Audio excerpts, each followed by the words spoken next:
چی رتبه داشتین؟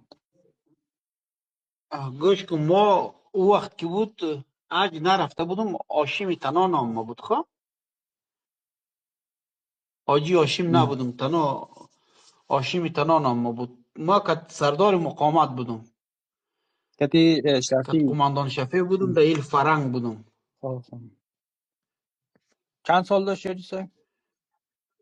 26 سال ما بود. حاجی صاحب تمام می کارهایی که مثلا نفرها را که گیر میکردین چه رقم انواعی از کشتن ها را امیره بگوین که چه رقم بود، چند نوشه که به حساب داش گفتین میخ گفتین امیره بر ما. ما برار ما در تو بگویم که در زیر دارم برم، ما دروغ نمگم، به خاطر ازی که وقتی که ما دستو پود کنم از خداوند پاک پود نمیتنم. وقتی که در زیر خاک رفتم اونم کل شده پیش چشم مکتین زد کردی باز اونجا دروغ دیگه در کار نیه. ما خود ما در دیست خود در گوشی اوغو کوکا کردیم، در طراق سرش میخ کوبیدیم، سینه زن خود ما در دیست خود بریدیم، اشتوک ششمار در بین روغن جوش دادیم، در دانی آیش دادیم دیگه. اینال از کدام در مابین داش حاج غلام حسین خود ما چخی کردیم مابین داش زنده دیگه. اینال تو از کدام شما در تو بین بگو، در تو در ما مونتر بگو که گفتی یک مزیت. دفعه؟ ده او 4 نفره که در چیز کونی جیف بسته کردم، از دیبوری کش میکردم تا دیمزنگ، از دیمزنگ کش میکردم تا دیبوری، تا نفسی برم شد. یک دم پشت کنشی پوستی چپم شد، نفسی برم شد زنده. ولادت هم گفتی؟ زیادی کارا رو کنیم دیگه، کدام شروع بگویم اینال در تو. امی چتلی را گفتی حاجی صاحب یک دفعه؟ او که در داخل زندان بود در کوتیگانای بود. این چه رقم میشه؟ کوتیگانای بود.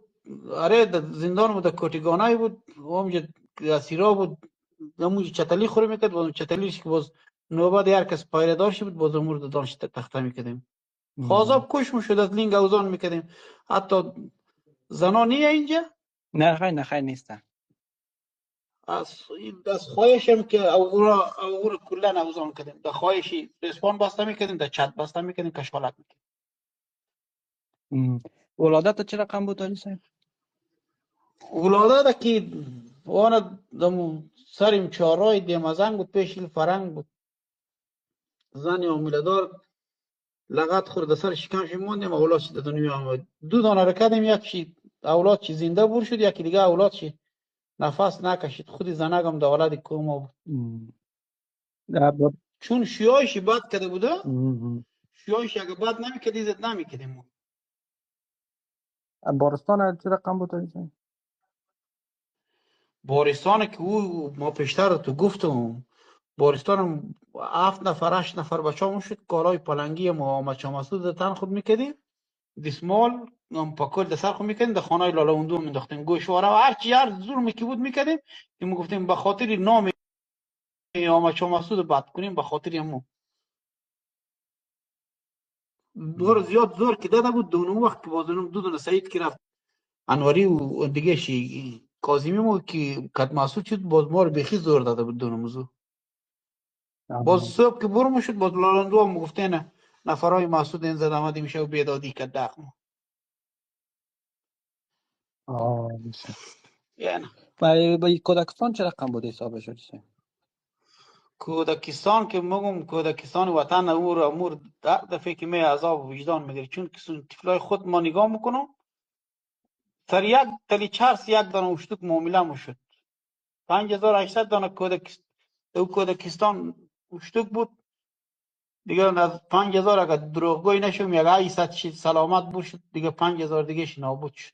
دو موضوع ما عذاب وجدان میکشند دیگه. در قصهش یک نیم کی کوکا چوخ کدم و در گوشی زدم ما بین داشت حاجی غلام حسین تخته کدم. ما دیگه در قصهش نیم. تنها دونمو کودکستانی که 5800 کودک بود، دو موضوع عذاب وجدان میکشم دیگه، در قصهش نیم. امی عباس پایدار کی بود حاجی صاحب؟ هم قسم رو بکن چه دیگه ما راز کلگی پخش نمیکنم برار. ما از خود که ما گفتم، از خود به تو گفتم دیگه. نه ما از کلگی خودت پخش میفهمی که نمیکنم. بابا مزاری یک کسی بود راستگوی بود، کسی که دروغ بگه باز روح از اون آرام میشه. نه ما در تو چی بگم، وقتی که ما پیش شیمدید خود گفتم اینو ما خودمون بودم در جنگی چیندهول هم یک شو ما موجه بودم در جنگی 3 شب و 3 روز چیندهول فرمانده او طایر شخور بود دیگه. خود ما در ایل فرنگ بودم که سردار مقاومت بودم. ما که در اوشار ما رفتم پالوی بابا در علوم اجتماعی، جای ما که در علوم اجتماعی بود جای بابا، اونمو که در تخته پشت از من میزد میگفت تو هر کار میتونی. اونمو تشویق بابا بود که تا امروز من زد کارا رو میکنم و این زد سربلندم زندگی میکنم در بین قوم. خود مرا زیادتر قومای ما میشناسه به نام آل حاجی هاشم شدیم وقت عج نکرده بودم ما. کل قومای ما رو میشناسه دیگه. این حاجی زد صاحب کارا رو کردم برار ما اونو بگوی. بزرگوار مثلا من پیشتر هم میگه گفتم امیدوار هستم که رشته سخن از پیش تو گرفته نشه. اینی می رقص مرده مثلا در این مورد یک کمی تبصره نکردی ایره ما شنیدیم. من رقم باورم نمیشه این چه رقم مسئله بوده مرده چطور میرقصیده؟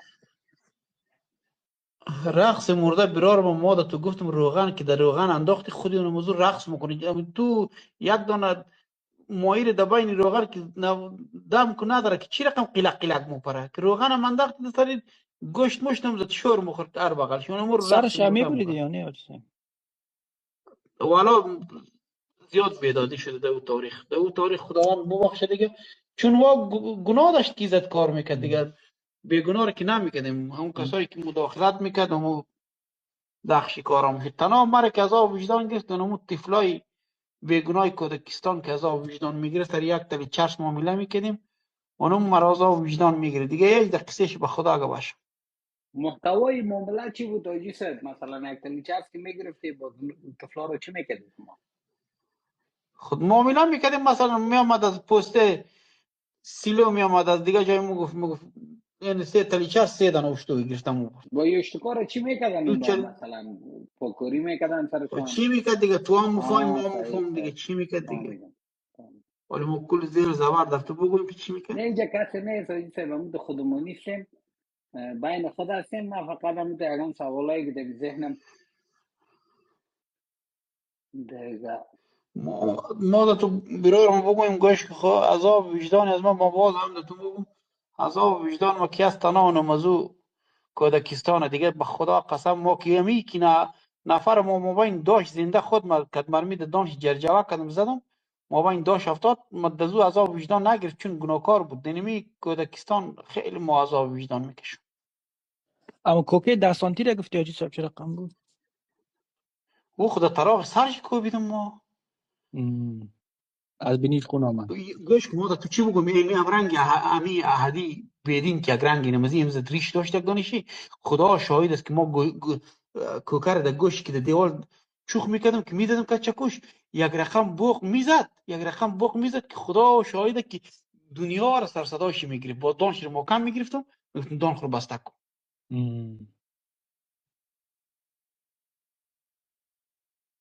اره اوغور ای کارا میکردی حاجی صاحب. اره دیگه اور نمیگم او خیلی بیدادی کرده او نفرای